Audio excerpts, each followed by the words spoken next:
ঢাকা ৮ আসনের সম্ভাব্য স্বতন্ত্র প্রার্থী ও ইনকিলাব মঞ্চের আহ্বায়ক শরীফ ওসমান হাদীর উপর হামলা প্রকৃতপক্ষে বাংলাদেশের উপরে হামলা বলে আখ্যায়িত করেছেন বিএনপির স্থায়ী কমিটির সদস্য সালাউদ্দিন আহমেদ। একই সঙ্গে এই হামলাকে বিচ্ছিন্ন কোনো ঘটনা নয় বলেও মনে করেন তিনি।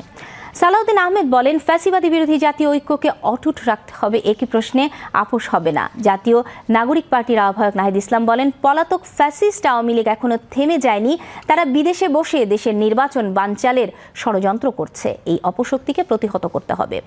রাষ্ট্রীয় অতিথি ভবন যমুনায় আজ প্রধান উপদেষ্টার সঙ্গে সাক্ষাৎ শেষে সাংবাদিকদের তারা এসব কথা বলেন।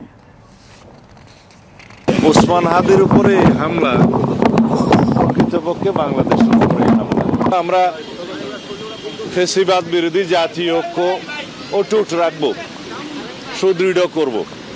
আমাদের মধ্যে রাজনৈতিক বিতর্ক হতে পারে, সামনে নির্বাচন, বিভিন্ন রকমের রাজনৈতিক বিতর্ক হবে, কিন্তু আমরা ওই পর্যায়ে বিতর্ক করব না যাতে করে আমাদের ঐক্য বিনষ্ট হয়।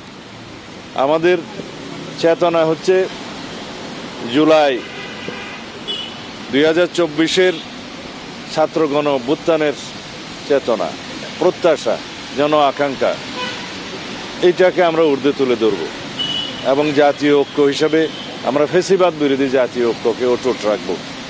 এই জায়গায় আমাদের কোনো আপোষ নাই।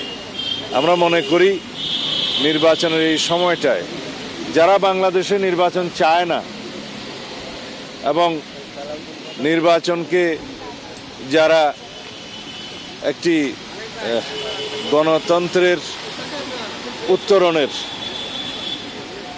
পথ হিসেবে দেখতে চায় না, শক্তিশালী বা রাষ্ট্র বিনির্মাণের বিপক্ষে যারা, প্রকৃতপক্ষে গণতন্ত্রের বিরুদ্ধে শক্তি, তাদেরই এই কাজ। তারা বাংলাদেশেও আছে এবং বাংলাদেশের বাইরেও আছে। পতিত ফ্যাসিবাদকে অবশ্যই আমরা এই বার্তা দিতে চাই, এই জাতীয় কোনো ধরনের হামলা করে বাংলাদেশের গণতান্ত্রিক উত্তরণকে বাধাগ্রস্ত করতে পারবে না, প্রতিহত করতে পারবে না। মূলত এটা গতকালকের যে ঘটনা, এটা তো শুধু আসলে একজন ব্যক্তির সাথে বা একজন প্রার্থীর সাথে ঘটে যাওয়া ঘটনা না। আমি গতকালকে বলেছি এটা কোনো বিচ্ছিন্ন ঘটনাও না। এটা আওয়ামী লীগ যেই ষড়যন্ত্র ছক আঁকছে নির্বাচনকে ঘিরে, সেটার একটা শুরু বলা যেতে পারে।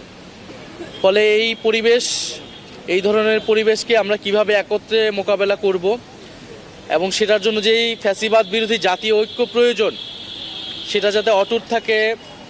আমরা জানি নির্বাচনের রাজনীতিতে আমরা প্রতিযোগিতা করব, প্রতিদ্বন্দ্বিতা করব, একে অন্যের বিরুদ্ধে হয়তো বলবো, কিন্তু সেটা যাতে কখনোই একটা সীমাকে অতিক্রম না করে এবং আওয়ামী লীগকে যাতে কোনো সুযোগ সুবিধা করে না দেয়, এই ব্যাপারে আমরা সকলেই ঐক্যমত পোষণ করেছি। মনে রাখতে হবে যে আওয়ামী লীগ এই সকল পরিকল্পনা করতেছে দিল্লিতে বসে। ফলে ভারত সরকারের প্রত্যক্ষ বা পরোক্ষ মদত ছাড়া আওয়ামী লীগ এই ধরনের পরিকল্পনা করতে পারে না। এই ধরনের তৎপরতা, জঙ্গি তৎপরতা তারা করতেছে। জনগণের প্রতি আমাদের আহ্বান থাকবে যে রাজনৈতিক দলের জায়গা থেকে আমরা ঐক্যের আহ্বান জানাচ্ছি, কিন্তু জনগণের ভিতরে যেই দল মতেরই হোক না কেন, সে ঐক্যটা লাগবে।